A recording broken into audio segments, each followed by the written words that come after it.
Today on Inside the Issues, I speak with Ruben Lamdany about the IMF and the global financial crisis. Hello and welcome to this week's edition of Inside the Issues, a CG Online podcast. My name is Dr. Andrew Thompson. I'm an adjunct assistant professor of political science at the University of Waterloo and senior fellow here at the Centre for International Governance Innovation. Every week, we're joined by an expert in global governance, international affairs, or some other aspect of international public policy here to the studio in Waterloo. Today, my guest is Ruben Lamdany. He is the Deputy Director of the Independent Evaluation Office at the International Monetary Fund. Welcome to the show. Thank you. Thank you. I wonder if we could start, but just ask you, what is the Independent Evaluation Office? When was it established? What's its mandate? Thank you. Thank you for having me here. The Independent Evaluation Office of the IMF, the IEO, was created in 2001 following the East Asian crisis. The international community had the feeling that the fund had not done as good a job as it could have done in responding to the East Asian crisis, and that some independent analysis was needed. So this is a very small office. It's independent from management. The head of the office is selected through a political process like the managing director of the IMF. And we are 10 people. We issue about 2 evaluations a year.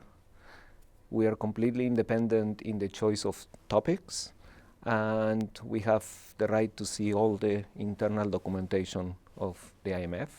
We have produced so far 23 reports dealing on all aspects, from technical assistance, lending, surveillance, even the governance of the IMF.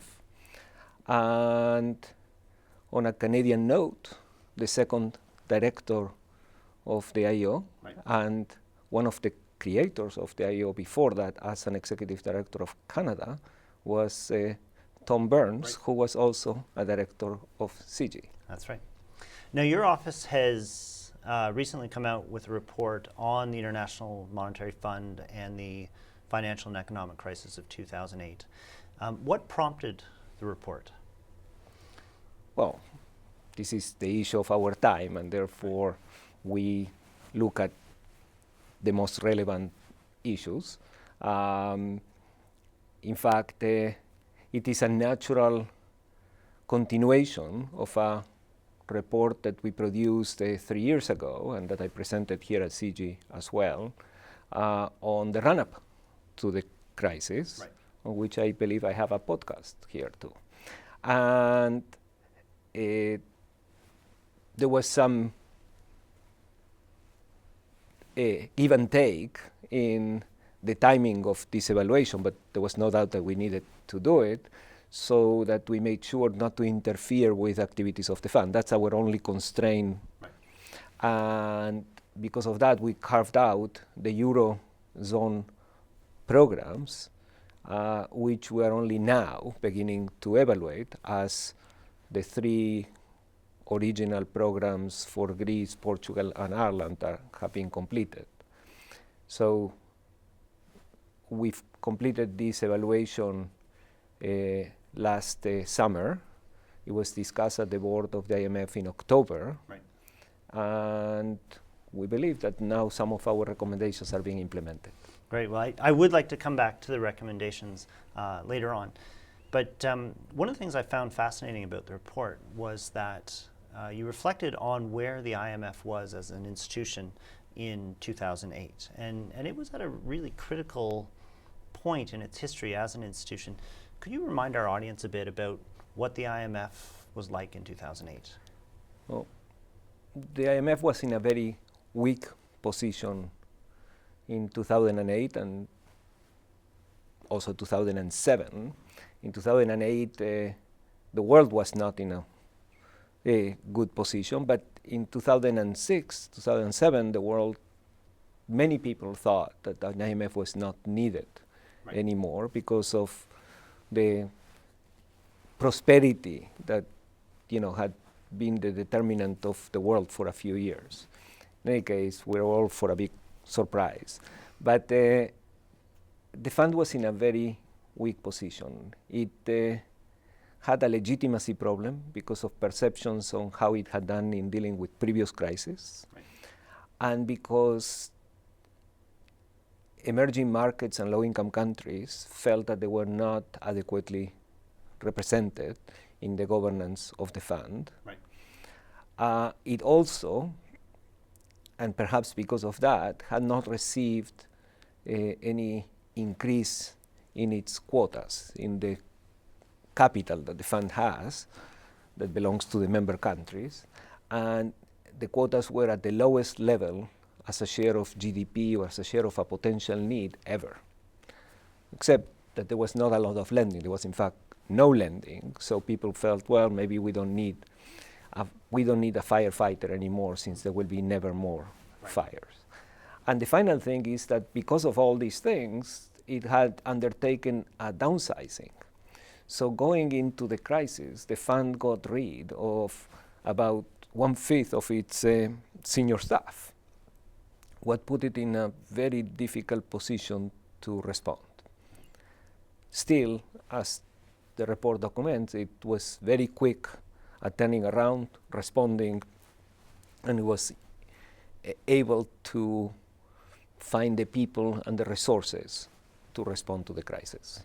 Well, and perhaps just picking up on that point, your report suggests that overall the performance or the reaction of the IMF was generally quite good, but there were some shortcomings. Could you say a little bit about the types of things that the IMF did after the crisis in order to try and mitigate the fallout? Well, first of all, very quickly began working with others. It worked very closely with the G20 and with other groupings of countries and organizations. And authorities all over the world and in these institutions report that the fund was more cooperative and more of a team player than it had been in the past. That's good.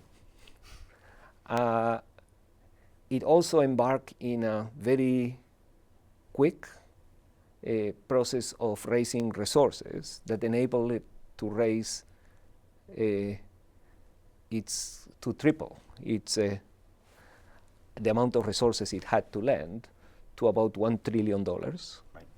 And that enabled it to increase its non-concessional lending from close to zero to about $300 billion in a few years.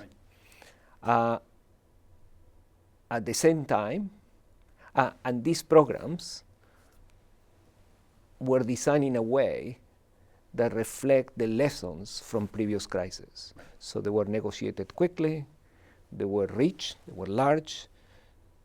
Only 60% of the resources were dispersed because they were sufficiently large to give confidence to the markets, and countries were able to go back to the markets.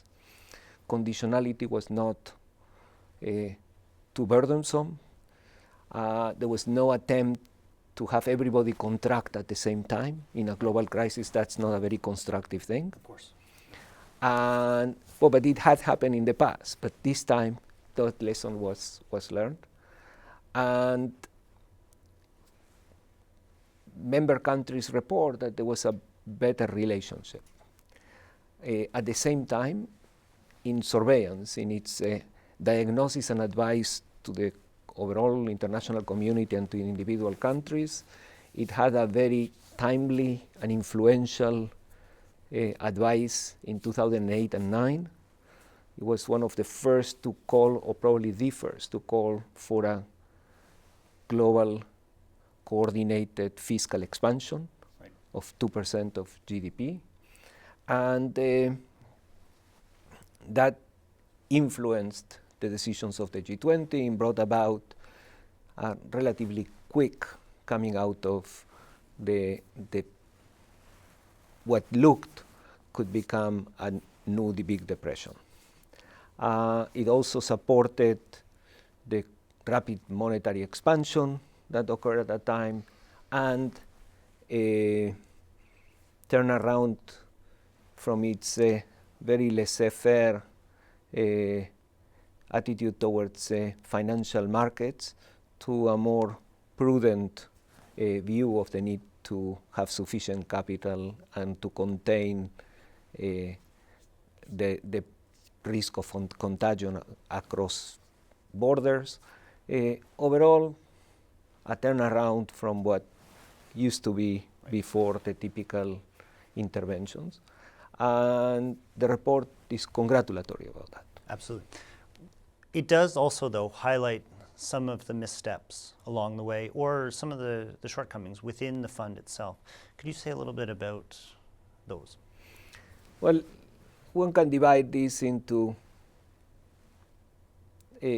actually, there are three legs. There is coordinating with others, there is surveillance, and there is lending.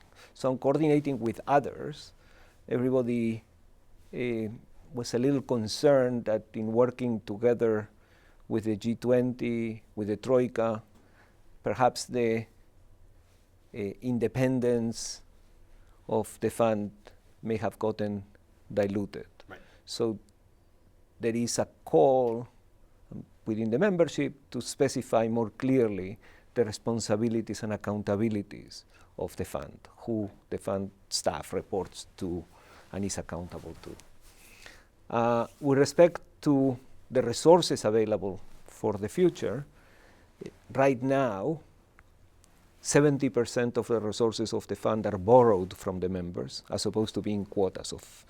And that is a worrisome or could become a problem, right, because those resources may disappear when they are most needed. That's a risk, as opposed to quotas that are there. right. And two, the reform, the increase in the quotas would have allowed for an increase in the share of emerging markets and low-income countries, and therefore of their role in the governance of the institution, and that has not taken place. Right. So the resources are not there, and the quota reform in the governance has not taken place. Finally, on the lending, on the surveillance side, we found that there was a premature shift from fiscal expansion to consolidation. Right. In 2010, partly because the projections of the fund said that there was already a recovery, a sustained recovery in place, but also for other reasons that are more difficult to discern, the fund began calling for a fiscal consolidation, and that turned out to be premature. The policy mix between fiscal and monetary became too heavily reliant on monetary policy, which has some negative impact, had some negative impact on emerging markets and low-income right. countries because of the tendency to bring a real appreciation, to bring perhaps bubbles there, but also because it's not as effective. And this is something that has been documented many times. To the fund merit, one should say that by 2013, fund staff recognized this and began calling for a more moderate pace of consolidation. Right. And it is probably, it will take a long time to know exactly what it should have been done, but I think it is now widely accepted that that was a mistake. Another reason for this mistake is that the fund staff found itself in the awkward position of having to tell the largest members that they perhaps were pursuing the wrong policies, right, because many of them were calling already for consolidation. So it's a complex diagnosis for a complex advice. Absolutely. Now, your report does make a series of recommendations that do cover a wide range of areas. Could you say a little bit about what your office is proposing in terms of going forward? Well, the report asks at the end the following two questions. Is the fund now, or what it would take for the fund to be better equipped to be able to anticipate future crises and warn the members about that? And two, if those crises occur, would the fund be better equipped to respond to them? Right. With respect to anticipating, the fund has done a lot of work on strengthening its framework for early warning. Right. But we found that now there are too many exercises, too many reports. There is so much material there that the members have great difficulty, the countries have great difficulty to discerning what is that the fund message is. Right. And in fact, even within the fund, cooperation, which has improved, has not led to full coherence of this. So for example, in 2013, in the spring, different parts of the fund were having a complete different message about the main issue of that day, which was what would happen when tapering of monetary policy of the quantitative easing will begin to occur. Some parts of the fund were saying no big deal, others were saying it could bring a major crisis. So we think that there is still a need for greater cooperation within the fund and for more consolidation. So it's prioritization and consolidation would help in that. We also believe that the fund has made great efforts in becoming an open platform for, bringing the main issues of the day into debate. And we hope that it can continue fostering that. It's easier to be very open and allow for a lot of discussions in times of crisis and when you are caught as, well, I didn't see it. So now, when the situation is more stable, there may be a tendency for groupthink and insularity to reappear. Okay. So we hope it doesn't. With respect to the resources, actually, on the issue of consolidation and prioritization, we think that the fund needs to have its financial sector surveillance, over which I haven't said much, focus more on the countries that are a systemic risk.